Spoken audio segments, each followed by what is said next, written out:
question 2. This is a local question because it gives us a new if condition. On these questions, we have to build a new sketch incorporating the new condition, and this condition is that S is in the 4th position. So we build that sketch, and then we follow the rules. According to the first rule, S has to be in front of V, which means that V will have to take up a position 5th. And at this point, we have 3 things left, T, R, and W. By the second rule, we know that T is going to have to be in front of R, because if S is 4th and V is 5th, T will be in front of S. And if T is in front of S, it has to be in front of R. The third rule says that W has to be in front of R and T or after them.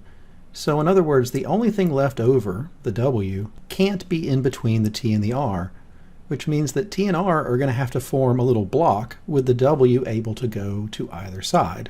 So the remaining 3 spaces could work out 2 different ways. We could put that W in front of the T and the R, or we could put the W after the T and the R. So WTR or TRW. You might not have to write that out into your notes. Some people are going to get by with just a little block to the side, but if you need to see it, write it underneath. Either way, we've got the sketch, so we go on to the answer choices. Answer choice A says R is in front of W, which is something that could be true, because it could go TRW, but it doesn't have to be true, because it could go WTR. Answer choice B says that S is in front of T, which actually can't be true ever. S is 4th. Answer choice C says that T is earlier than R, which has to be true.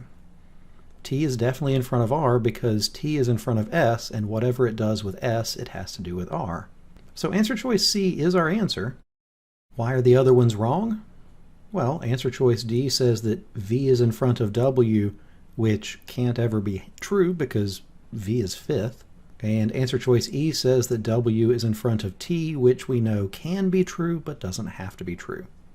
So the answer is answer choice C.